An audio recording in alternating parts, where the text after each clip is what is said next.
आज मैंने आपसे सवेरे बताया था कि कुंडलिनी के सबसे पहले चक्र पे गणेश जी बैठते हैं।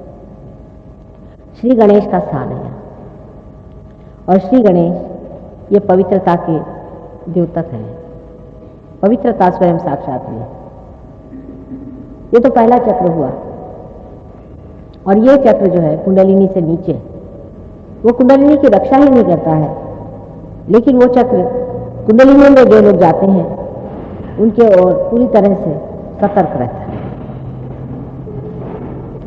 इस रास्ते से कोई भी कुंडलिनी को नहीं छू सकता। आज सवेरे मैंने आपसे बताया था कि इस रास्ते से जो लोग कोशिश करते हैं वो बड़ा ही महान पाप करते हैं। हालांकि उससे थोड़ा बहुत रुपया पैसा कमा सकते हैं, लेकिन अपने लिए जो पूंजी इकट्ठी करते हैं वो सारी ही एक दिन बहुत क्लेशकारी हो जाए। Who is going to show that? हाँ, जो दूसरा चक्र है जिसको मैंने स्वादिष्टान चक्र आपसे बताया था, इससे हम विचार करते हैं, क्योंकि जब हम बुद्धि से विचार करते हैं, जब हम अपने दिमाग से विचार करते हैं, तो इस दिमाग की जो मेद है, इसे फैट ग्लैबुल्स कहते हैं, जो चर्बी है वो चर्बी पेट की चर्बी से बनती है। पेट की चर्बी को ये चक्र सर की चर्बी बनाता है। इसलिए विचार करते वक्त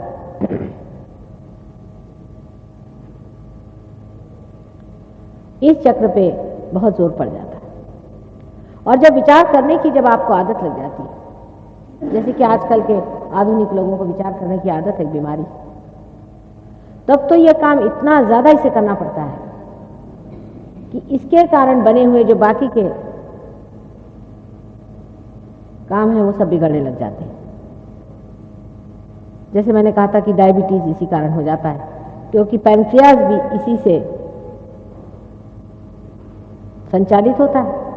और क्योंकि ये चक्र दूसरी चीज में व्यस्त हो जाता है, जो दूसरी कार्य की उसकी जगह है वो कमजोर हो जाती है। उसमें से एक पैंक्रियास भी है, उसमें से एक स्प्लीन भी है, लीवर का ऊपरी हिस्सा भी है, किडनी भी है। इसलिए अति विचार करना और अति प्लानिंग करना कोई बड़ी अच्छी चीज नहीं, शरीर के दृष्टि से और समाज की दृष्टि से भी बहुत अच्छी नहीं। क्योंकि मनुष्य अधिक विचार तब करता है जब वो परमात्मा को नहीं मानता। एक हद पे जाने पर परमात्मा पे छोड़ देना ही चाहिए। देवी महात्मा में लिखा है, संकल्प विकल्प करो। जैसे अब भाई साहब हैं, आप कहीं कार्य से जा रहे थे, आपने पूरा प्लानिंग कर लिया, रास्ते में एक्सीडेंट हो गया, आपके हाथ में चोट आ गई, आप जा नहीं पाए। काम होने का होगा, जो होना तो बन गया। बहुत ज्यादा आपने प्लानिंग भी किया समझ लीजिए, और आप टाइम पे नहीं पहुंच पाए तो काम नहीं हो पाए। इसलिए संकल्प नहीं करना चाहिए किसी चीज का कि हम ये करके ही दिखाएंगे या होना है, उसमें विकल्प आ जाता है। जब आप परमात्मा के साम्राज्य में आ जाते हैं तो उसके तरीके चलते हैं, आपको पूरा पता हो जाता है कि कहाँ चलना है, कहाँ जाना है, कैसे करना है, क्योंकि उसका प्लानिंग चलता है ना। अगर भाई साहब हमारे पार हो गए होते समझ लीजिए, तो कभी भी उस रास्ते से नहीं जाते, उस वक्त जाते ही नहीं। ये होगा, आप देखिएगा, आप अपने लिखते जाइएगा कि जब से जो लोग पार हो गए हैं उनके ये अनुभव है कि एक्सीडेंट हो भी गए तो किसी को चोट नहीं लगी, पूरी तरह से बच गए। और बहुत से लोग हैं वो जाते ही नहीं, कुछ देर हो जाती है, कहीं कुछ हो जाता है, किसी से पहुंच नहीं पाते। ये पार होने का बड़ा भारी आशीर्वाद होता है कि अब आप परमात्मा के साम्राज्य में आ गए। जैसे आपकी गवर्नमेंट आपको देखती है, आपकी देखभाल करती है, जब आप परमात्मा के साम्राज्य में आ जाते हैं तो परमात्मा आपकी देखभाल करते हैं, उनकी गवर्नमेंट आपकी देखभाल करती है। इस तरह से जीवन की जो दुर्घटनाएं हैं, जिसे हम दुर्घटना कहते हैं, वो अवॉइड हो जाती है। असल में हर अच्छे आदमी के पीछे में सैटेनिक फोर्सेस लगे रहते हैं। जीवन में भी आप देखें, कोई भी शरीफ आदमी है उसके पीछे में सैटेनिक फोर्स लगा रहता है। उससे कोई बचाव करने का तरीका नहीं, एक ही उसका तरीका है कि परमात्मा के आंचल में घुस जाओ। ये सब सैटेनिक फोर्सेस है जिनकी वजह से आप लोग तकलीफ उठा रहे हैं, जो आपके पीछे हाथ धोकर लगे आपको परेशान कर रहे हैं। इनसे बचने का तरीका आपके पास कोई भी नहीं। कि वो बड़ी सूक्ष्म होती है, उसकी शक्तियां इतनी सूक्ष्म होती है आप देख नहीं पाते, कब झपाटा मार दे, कब तंग कर दे, कब परेशान कर दे, उसको आप समझ भी नहीं सकते। लेकिन वो असर कर जाती है, जब असर कर जाती है तब आप एक पटात खड़े होते कि साहब हमको तो इसका पता ही नहीं था, कैसे हो जाएगा कैसे। तो उससे रक्षा करने के लिए परमात्मा का आंचल जब आपके ऊपर रहेगा तो कोई सवाल ही नहीं उठता कि आपको कोई तकलीफ हो। जिस वक्त मृत्यु है तो होती है की बात और, लेकिन आदमी जब पार हो जाता है तो उसकी मृत्यु नाक मुंह से नहीं होती, उसके सहस्रार से होती है। उसके मुंह में नाक में खून नहीं आता। अभी तक हमारे सहयोग में आपको आश्चर्य होगा कि सिर्फ 1 या 2 आदमी मरे, हजारों लोगों को हम जानते हैं, वो भी सब 70 साल 75 साल की उम्र के। एक तो 98 साल के मरे और एक 73 साल के मरे।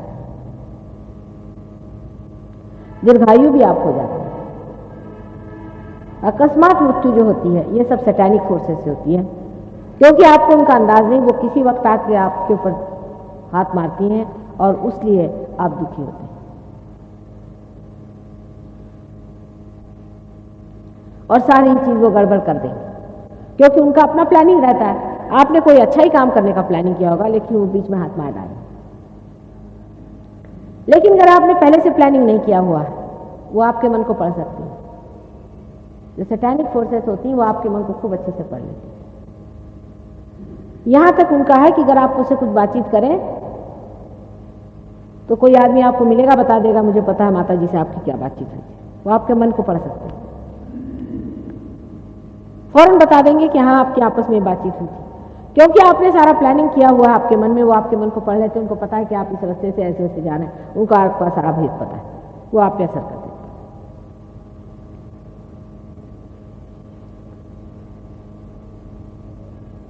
इसलिए उनसे भेद रखना पड़ता है।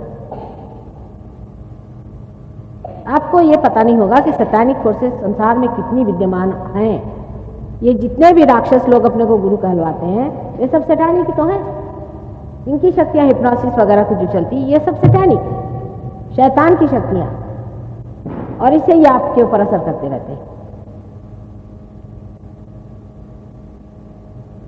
इन शक्तियों को पहचानने के लिए भी आपको सहयोग में आना चाहिए, जिससे आप समझ सकते हैं कि आपके अंदर कौन सी शक्ति कहां से घुस रही है, किस तरह से आप पे आघात किए जा रही और किस तरह से आपको वो सताने वाली है। अब डॉक्टर लोग हैं जैसे साइकोलॉजिस्ट हैं, वो जानते ही नहीं कि हर पागल आदमी के अंदर कोई ना कोई भूत घुसा हुआ रहता है।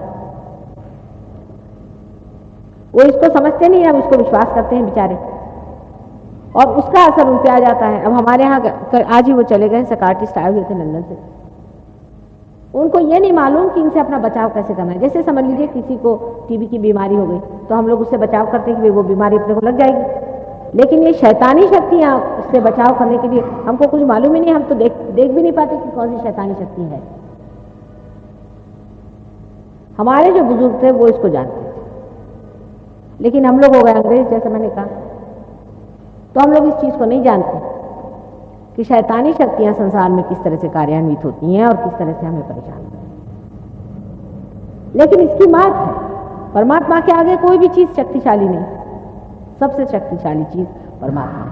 और जब आप परमात्मा के बंदे हो जाते हैं तो वो आपको देखता है और आपको संभालता है। वैसे भी वो आपको संभालते रहते ही हैं, इसलिए थोड़ी मोटी चोट लग जाएगी किसी शरीफ आदमी को, छोटा मोटा हो जाएगा जैसे आपके हो गया। छोटे बच्चों को आप जानते हैं, ऊपर से बच्चे गिर जाते हैं, उनको कहते हैं देवदूत उठा ले। खासकर विशेष करके जो बच्चे प्रबुद्ध होते हैं, जैसे ये बच्ची है, अब ये पैदाइशी रियलाइज सोल है, ऐसे बहुत से बच्चे हैं, ये बचपन से बीमार रहेंगे क्योंकि इनके ऊपर हमेशा शैतानी हल्ला होता है। हमारे अंदर जो लेफ्ट साइड और राइट साइड की जो दोनों नाड़ियां मैंने आपको बताई थी सवेरे, उसे एक साइड में जब लेफ्ट में आप जाते हैं तो कलेक्टिव सबकॉन्शियस है, मैंने सामूहिक सुप्त चेतन है, और अगर राइट साइड में आप जाते हैं तो कलेक्टिव सुप्रा कॉन्शियस है। लेफ्ट साइड में ऐसे लोग रहते हैं मरे हुए कलेक्टिव सबकॉन्शियस में कि जो अभी तक तृप्त नहीं, आपको परेशानी हो रही है, जो अभी तक तृप्त नहीं है और जिनकी आत्माएं अभी भटक रही हैं, लेकिन जो बहुत ही गंदे किस्म के, छोटे किस्म के, चोर उचक्के ऐसे लोग। और दूसरे किस्म के जो लोग होते हैं जो बहुत महत्वाकांक्षी होते हैं, एम्बिशियस लोग होते हैं, जैसे हिटलर स्टाइल के लोग, ये भी दूसरे साइड में अपने होते हैं कलेक्टिव सामूहिक में। आज एक साहब ने मुझसे कहा कि आप मुझे मंत्र दीजिए माता जी। जो लोग मंत्र देते हैं बड़े धोखे में आपको रखते हैं, आपको पता होना चाहिए। जैसे आपको किसी ने राम का मंत्र दे दिया, आप तो कभी पूछेंगे नहीं कि भाई हमें राम का मंत्र तुमने क्यों दिया। अब आप रटने लगे राम राम राम राम राम। अब राम जो है वो कोई आपके नौकर तो है ना, उनको आप बुला रहे हैं, पुकार रहे हैं, आपका क्या अधिकार है। सोचने की बात है कि जब आपको अधिकार ही नहीं तो आपको बुला कैसे रहा। एक छोटी सी चीज है, हमारे प्राइम मिनिस्टर साहब अभी हैं, उनको अगर आपको मिलना है तो क्या आप उनके पास सीधे जा करके कह सकते हैं कि मुराद जी हमसे बात करिए। उनको मिलने के लिए प्रोटोकॉल होता है, 17 जगह आप जाइए, दौड़िए, इनसे मिलिए, उनसे मिलिए, तब मिल सकते हैं। और जो प्राइम मिनिस्टर हैं वो इतने सस्ते मिल जाएंगे आपको कि आप बस पुकारने लग जाए, वो आके हाजिर हो जाए। हो सकता है राम नाम का कोई नौकर ही हो इधर या उधर फंसा हुआ, जो आपके अंदर घुस आता है और आपको एकदम ऐसा लगता है कि वाह भाई मेरे को तो बड़ी शांति मिल गई, क्योंकि उसने आपका काम ले लिया, वो आपके अंदर आ गया, आपको लगा वाह साहब मेरा तो काम बड़ा जबरदस्त हो रहा है। या आपने जाना नहीं कि आपने अपने को नहीं खोजा है, ये कोई दूसरा ही अपने ऊपर लाद दिया। और ये जो दूसरा लादा हुआ आदमी है, इसको अपने एक ही शरीर पर आप लाने चले जा रहे हैं। 5-6 साल बाद आप देखिए आपका शरीर यूं थर लटलटाएगा और आदमी कमजोर हो जाता है। इन शक्तियों से भी परिचित होने की बहुत जरूरत है।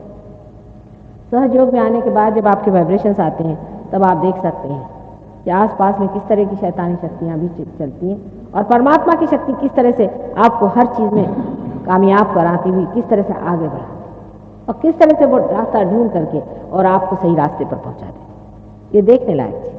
इसके अनेक अनुभव लोगों को आए हैं और आपको भी आएंगे। इसलिए आप पार हो लीजिए और इस चीज को प्राप्त करें। मैंने आपको नाभि चक्र के बारे में भी बताया था कि इस चक्र में हमारी जो खोज है उसके बीज हैं। जब जानवर खाना खोजता है वो भी इसी वजह से, और इंसान जब परमात्मा खोजता है वो भी इसी वजह से। परमात्मा को खोजना भी मनुष्य के अंदर ही निहित बना हुआ है। इसकी खोज उसके अंदर है, वो चाहे माने या चाहे न माने। जब तक इसको वो पूरा खोज नहीं लेगा उसको तृप्ति नहीं आने वाली। वो अपने को भूखा रखे थोड़ी देर, लेकिन उसको चैन नहीं आने वाली। उसको परमात्मा को खोज के निकालना पड़ेगा। और जब वो परमात्मा को खोजने निकलता है तब चारों तरफ से सप्लाई भी शुरू हो जाता है। आप जानते हैं किस तरह के लोग संसार में आकर के परमात्मा के नाम पे कोई भी चीज बेचने के लिए तैयार हो जाते हैं और किस तरह से गलत सलत झूठ चीज आपको वो बेचते हैं। और उनके बारे में कुछ भी कहिए, उनके बारे में इतना अखबारों में निकलता है, छपता है, पर तो भी लोग उन्हीं के चरणों में चले जाते हैं। क्यों जाते? क्योंकि एक तरह की मंत्रमुग्धता है, हिप्नोसिस, एक झूठ है, उस झूठ को मान लेते हैं और उस झूठ से छुट्टी नहीं पा सकते। बहुत मुश्किल हो जाता है उनको झूठ से छुट्टी पाना। इसके चारों ओर जो आप देख रहे हैं हरा रंग आदि बनाया हुआ है, यही भवसागर है। मनुष्य के अंदर भी ये भवसागर है। इस भवसागर को पार करने के लिए कुंडलिनी को कोई ना कोई सोपान, कोई ना कोई ब्रिज बनना चाहिए। और उस ब्रिज को सिर्फ सहयोग में घटित होता है कि जब आप मेरी ओर हाथ किए हुए हैं या किसी भी आप ऐसे रियलाइज सोल की तरफ हाथ करेंगे तो जो आपके अंदर में चैतन्य की लहरें जाती हैं वो आपके हाथ से गुजर करके नीचे में वहां पर एक सोपान बना देता है। उस सोपान से ही कुंडलिनी ऊपर में चढ़ के आ जाती है। लेकिन अगर इसमें कुछ खराबी हो, इस सोपान में या आपके नाभि चक्र पे या इसके चारों तरफ फैले हुए इस भवसागर में जहाँ की गुरु के स्थान है, अपने यहाँ 10 गुरु माने गए हैं असल में, इसको कि प्राइमोर्डियल मास्टर कह सकते हैं, जिसके बारे में मैंने आज बताया था आपसे। लेकिन छोटे गुरु, झूठे गुरु भी बहुत है, बहुत ज़्यादा गुरु हैं झूठे। और जिस आदमी ने किसी भी झूठ का पल्ला पकड़ा है, उसके लिए कुंडलिनी यहाँ से चलती नहीं, वहीं अटक जाती। उसके 2 चक्र पकड़ते, नाभि और ये। उस पर अगर किसी से पूछा जाए कि आपके गुरु कौन है, तो उन्होंने बताया साहब फलाने ढोंगानंद भंगानंद जो भी नंद हो, नाम तो ऐसे उनके रखते हैं कि भगवान ही बेचारा थे, फलाने हमारे गुरु। अच्छा, तो कहा जाए कि भाई वो गुरु तो ठीक नहीं है, क्योंकि आपकी कुंडलिनी रुकती है नाभि पर। अब आप हमारे पास पार होने के लिए आए हैं ना, आप अपना इलाज कराने के लिए आए समझ लीजिए। अब आपने कोई बदपरहेजी की तो हमें बताना होगा या नहीं। आपको अगर डॉक्टर कहे कि देखिए आपने खट्टा खाया इसलिए आपको नुकसान हो गया, तो क्या आप डॉक्टर से लड़ेंगे कि नहीं साहब डॉक्टर खट्टा खाना ही ठीक है? ये तो पागलपन की निशानी। लेकिन उस गुरु को लेकर के झगड़ा खड़ा कर देंगे। जब 1 मिनट में इस बात को मान लें कि हाँ अगर हमारे गुरु ठीक होते तो आज हम पार होते। माँ ने कहा है कि जो असल गुरु होगा तो हम तो उसके शिष्यों से पहचानते, उसके कुंडलिनी से पहचानते। हम तो किसी भी गुरु को नहीं जानते थे। जैसे कोई हमारे सामने आता तो हम समझ जाते हैं कि ये कौन से गुरु के चेले आए हुए हैं। जैसे महाराष्ट्र में एक गुरु थे, वो बहुत अपने को समझते थे, सन्यासी थे। अपने को सन्यासी लोगों से हम लोग बड़े अभिभूत रहते हैं, सोचते हैं वाह वाह वाह वाह सन्यासी आदमी आ गए तो बस। सन्यासियों से तो मैं इतनी घबराती हूँ, मैंने आपसे बताया कि सन्यासियों से बहुत दूर रहना।